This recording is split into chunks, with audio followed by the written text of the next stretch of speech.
Peace is a time when sons bury fathers. War is a time when fathers bury sons. Peace in freedom is the most valuable possession of any society. And peace, every day of it, must be bought and paid for. As the principal power in the military alliance of the free world, the goal of the United States is to use its strength to maintain the peace against the threat of conquest.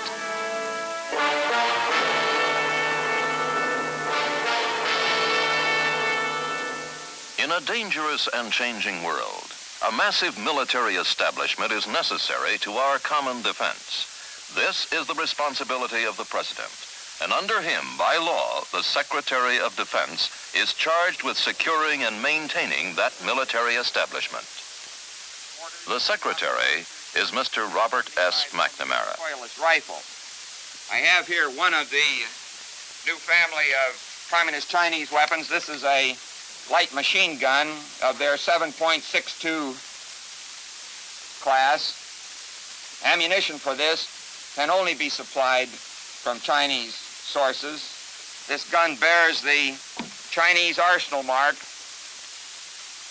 and has obviously been manufactured in that country, supplied by China to North Vietnam, infiltrated by North Vietnam into the south. A Chinese gun.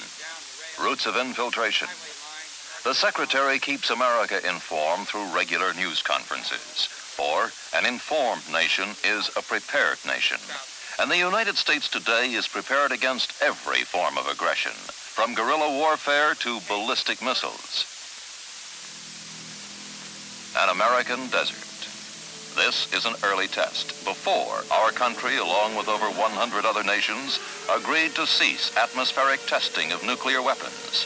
For today, our nuclear power is such that, in the words of our President, the combined destructive power of every battle ever fought by man is like a firecracker against the sun.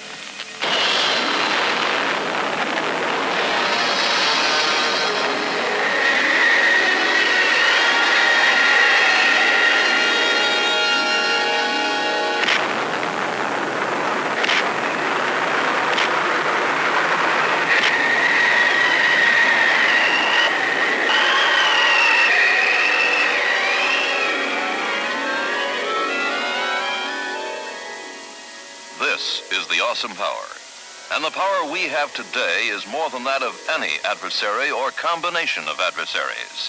The fact that we have it is the greatest deterrent to nuclear war. Helping to protect us against nuclear attack are radar installations, networks of sensitive nerve ends, part of the ballistic missile early warning system called BMEWS. A nerve center of our defense alert system is this underground headquarters of the Strategic Air Command. No surprise ballistic missile attack could catch us unprepared. For in underground silos, enough of our retaliatory power would survive to assure the destruction of any aggressor nation.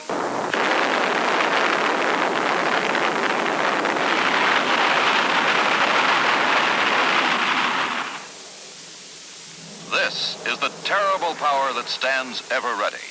This is the awesome power, always under control as it is here in Holy Loch, Scotland, where a Polaris missile is being lowered into a nuclear submarine. The United States is able to launch ballistic missiles in a matter of seconds from beneath the sea.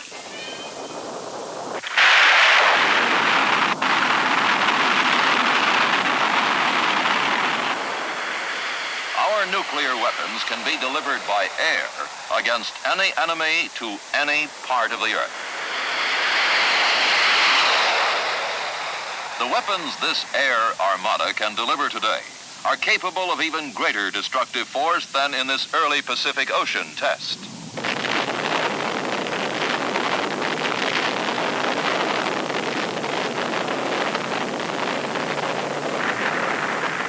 This is part of the military strength of the United States, the greatest of any nation in the history of the world.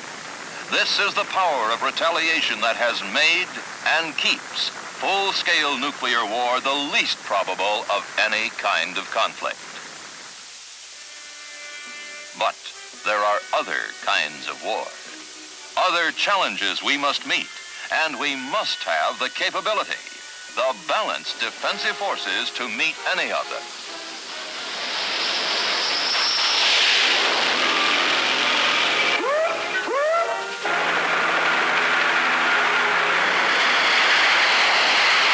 It is a formidable task to blend this vast array of weapons so that we may have a fully balanced defense structure, the fly swatter as well as the sledgehammer.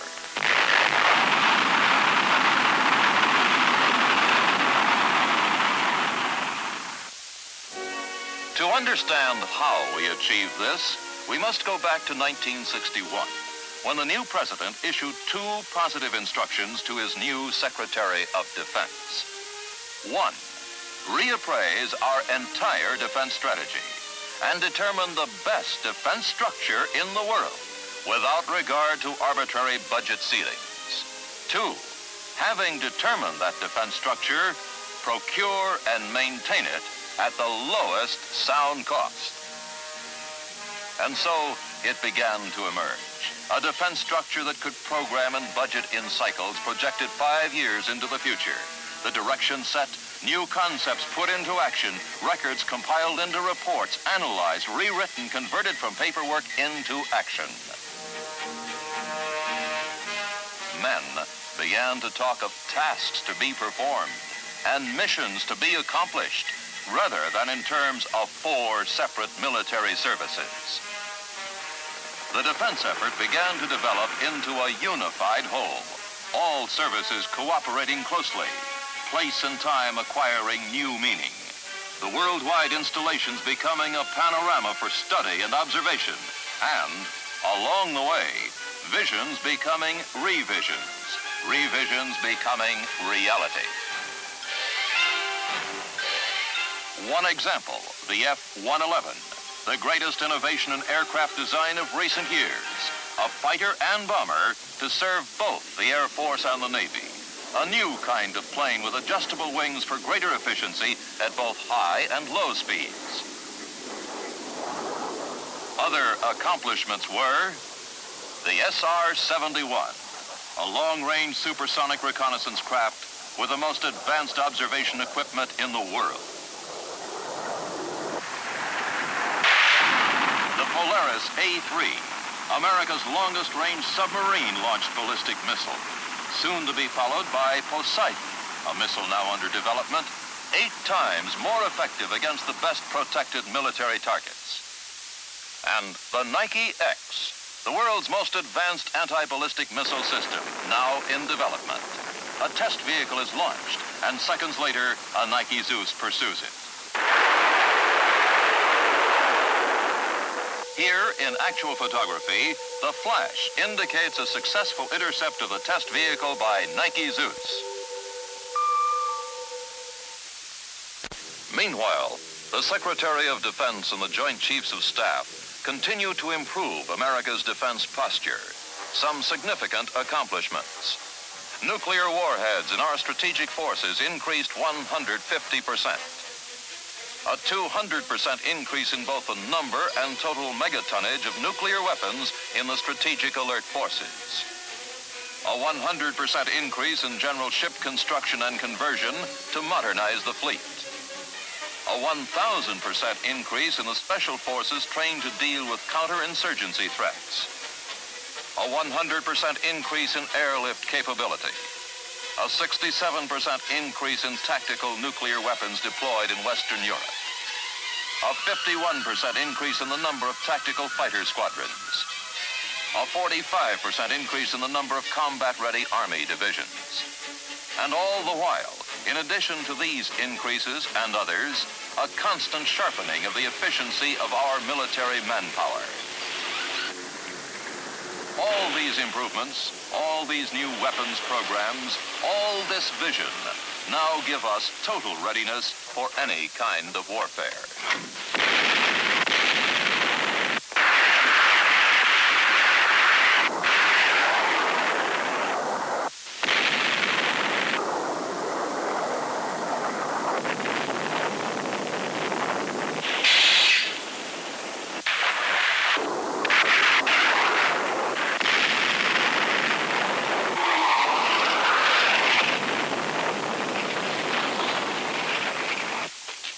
To achieve this, the size, the flexibility, costs money. Yet, while the capability increases, there has also been an extensive cost reduction program. Secretary McNamara explains. Last evening, I received the near final estimate for the Department of Defense expenditures in fiscal year 1965, the year which ended June 30th. These expenditures total approximately $47.5 billion. That's $3.75 billion less than we estimated when the budget was submitted to Congress over a year ago. A major factor contributing to this $3.75 billion saving has been the Defense Department's cost reduction program. The efficiency increases derive from three basic parts of the program: from buying only what we need, from buying that at the lowest sound cost, and from reducing operating costs. One of the most important actions taken to refine requirements is illustrated by this Minuteman missile part. This is the guidance system of the Minuteman missile. It must be replaced periodically. It has been our custom to maintain for such high cost items a 62 days inventory supply. In this instance, we placed that requirement on order. We subsequently calculated, however, that by careful control of transportation and the repair cycle, we could eliminate about 45 days of that 62-day supply. We canceled the order for 32 of these components at a price of $900,000 apiece, and we've saved, therefore, in fiscal 65, about $28.5 million through this single action alone. As an illustration of refining the specifications to eliminate unnecessary characteristics, to simplify the design, to ensure they're directly related to military utility, what we call eliminating gold plating, there are several interesting examples. Here's a cartridge case. Before redesign, it had 6 parts. We simplified the design, cut them in half, reduced the price by more than half, and on that single item saved about $1 million in fiscal 1965. So much then for buying only what we need. The next category of action is headed buying at the lowest sound price. I think we've reported to you before the series of actions that we are taking to accomplish this. They fall under 4 headings. First, we are shifting from non-competitive to competitive procurement. Secondly, we're shifting from cost-plus contracts to fixed-price or price incentive contracts. Thirdly, we're procuring where possible directly from the manufacturer instead of through a middleman. And fourthly, we're consolidating more than 1 year's procurement and placing it on contract at a single time. Now, the third section of the program deals with reductions in operating costs. Here we saved about $1.75 billion in 1965. You're familiar with the most important category of actions in this section, the elimination of surplus and obsolete bases, and I'll bring you up to date on our program. By over 700 actions, we have released to other sectors of our society, either the private sector or civilian use in the public sector, 1,600,000 acres of land. That's in excess of 2,500 square miles, some 64 industrial plants with annual savings in excess of $1 billion. Now, all of this, of course, represents a program to increase the efficiency of our operations. This is not our primary responsibility. Our primary responsibility is to provide the forces which this nation needs as a solid foundation for its foreign policy. We believed it necessary to increase those forces. We've done so. Your cost reduction, far from decreasing our military might, has steadily increased it. We shall continue to meet our military commitments as we have in the past. Berlin, 1961. Where we responded effectively to the challenge of Soviet pressure on West Germany. Cuba, 1962, where we halted the introduction of Russian missiles. And recently, the small-scale war. Conflict held carefully below the threshold of nuclear war, a new kind of aggression which has become a major weapon of the communist forces. Our new defense structure permits us to meet such aggression on its own terms. The Gulf of Tonkin incident illustrates this capability for instant retaliation against unprovoked attack. Our ships were in international waters, where they had every right to be, when they were attacked by North Vietnamese torpedo boats. We returned the fire to defend ourselves. The task force stood ready to deliver an effective response. Orders immediately came from Washington to protect our ships by striking at the North Vietnamese bases from which the torpedo boats operated.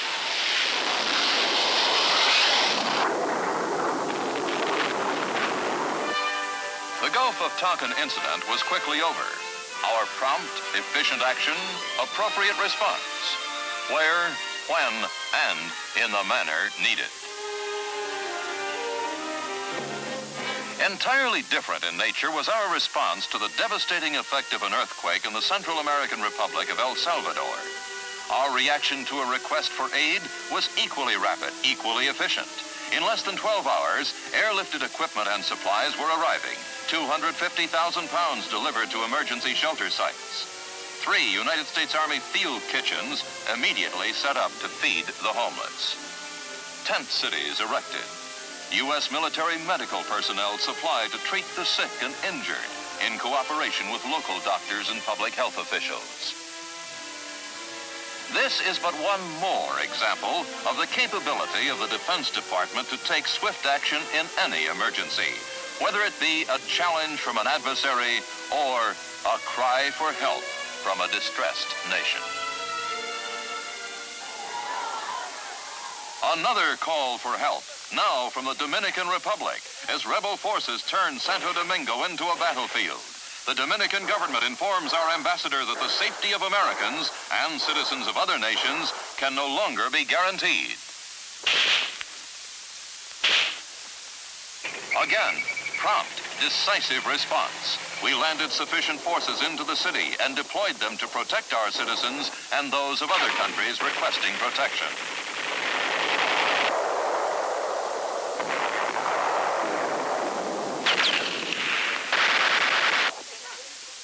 All American civilians and other nationals requesting safe passage were transported to the airfield under military escort. In a still dangerous situation, we continue to deploy our protective troops along the city's streets.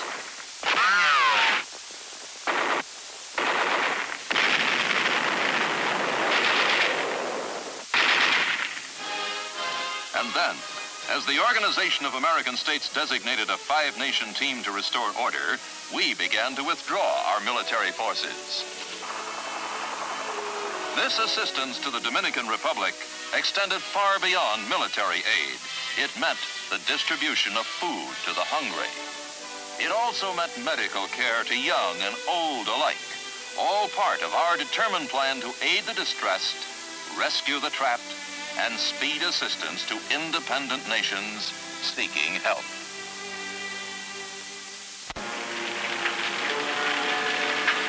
But across the world, the flames of war are fanned by ever-increasing aggression against South Vietnam. Treachery and cruelty by the Viet Cong. Not only villages and towns destroyed, but transportation as well. The South Vietnamese military forces have been fighting the Viet Cong for years, wherever they could find them. Sometimes it was across the dry, hot plains under a merciless sun. Sometimes it was in rice paddies during the steamy monsoon season. And sometimes it was from the very trains the Viet Cong tried to destroy.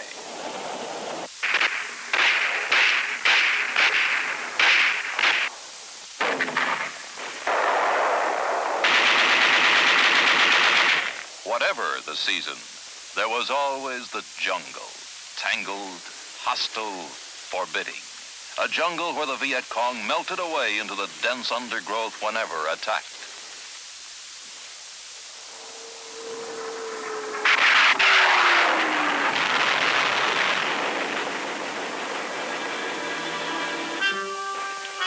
Wherever they fought, the South Vietnamese gave no quarter and asked for none.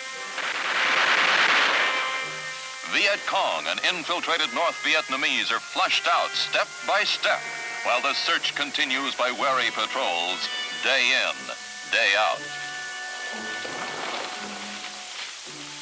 And like all wars, this war demands its cruel price in terms of human suffering. At the request of the South Vietnamese, the United States, under 3 American presidents, has been providing military assistance and advisors without interruption. In the air, we developed a way to overcome the rugged Vietnamese terrain by making air highways with helicopters.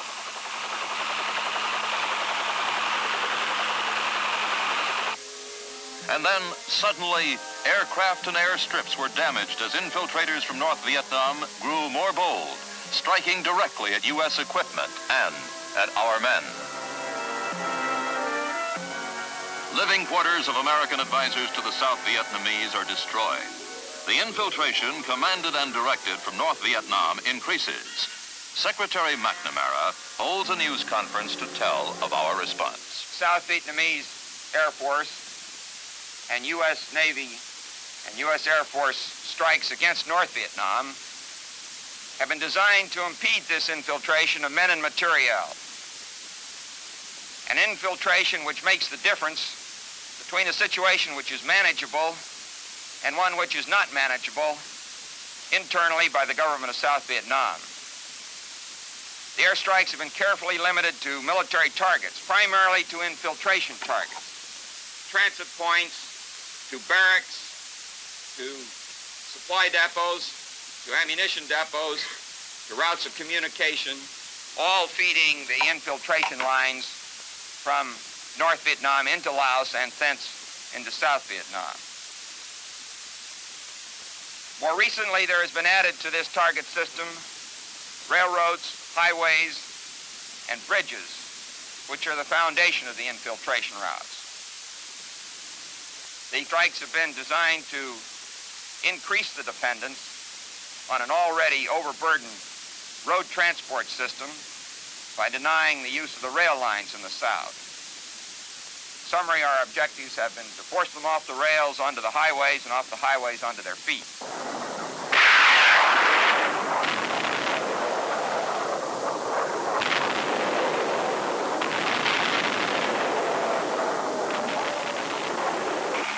The fighting in South Vietnam continues. Although military targets in North Vietnam are heavily hit, the numbers of infiltrated North Vietnamese soldiers into the South steadily increases. The Viet Cong terrorizes the countryside continually with savage hit-and-run tactics.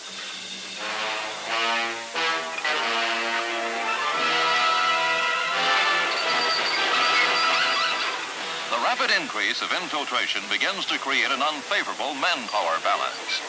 Secretary McNamara addresses the nation on this serious problem. According to the latest intelligence information available to us, the number of hardcore, that is the number of full-time Viet Cong communist regular combat and combat support forces in South Vietnam totals approximately 65,000 men. In addition to that, there are between 80 and 100,000 part-time or irregular guerrillas. The regular and irregular guerrilla forces, therefore, total about 165,000. The Secretary goes on to announce that there is to be a buildup of American ground combat forces in South Vietnam to help overcome the unfavorable manpower balance. This increased military support by the United States starts arriving shortly and is the largest free world contribution to South Vietnam's struggle against communist aggression. In addition to these American troops, other nations, great and small, contribute financial support and manpower, including combat troops from Australia, New Zealand, and Korea.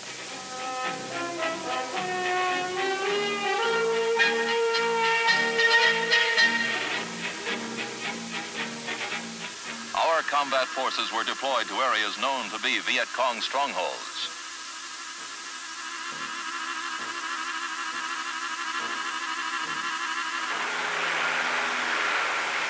Once again, the helicopter becomes indispensable in the struggle against the communist terrorists who, like quicksilver, break up and spread to inaccessible areas when they are attacked. But very little, if anything, is inaccessible to our troops in helicopters. But helicopters and modern equipment cannot be the full answer. For here in Vietnam, it is still up to the individual fighting man to go by foot to seek out, find, and destroy the enemy. Tactical airstrikes support the infantrymen's efforts, helping to eliminate the hardcore Viet Cong.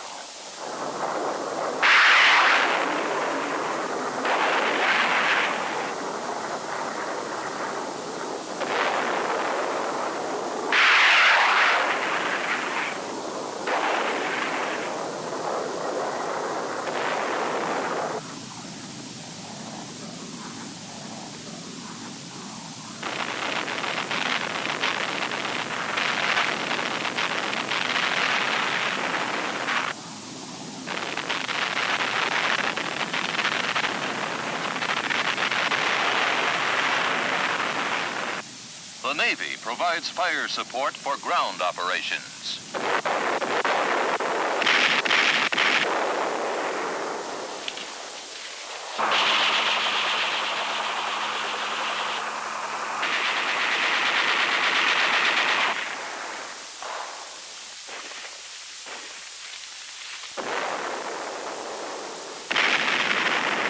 And finally, prisoners of war.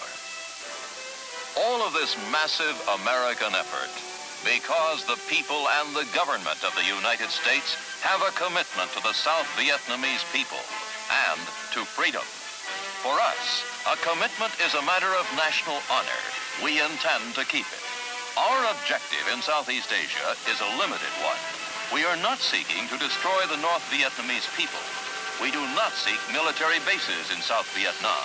We are seeking to help the South Vietnamese people retain their right to control their own destiny, to develop politically, economically, and socially as they choose, without interference from foreign directed aggression. This is our commitment in South Vietnam, and every commitment must be bought and paid for. In a world of 120 nations, the defense of freedom remains this nation's duty, all day, every day of the year. As President Johnson has said, upon our strength and upon our wisdom rests the future, not only of our American way of life, but of the great society of free men. And the President has also said, let the world know we walk the road of peace because we have the strength we need.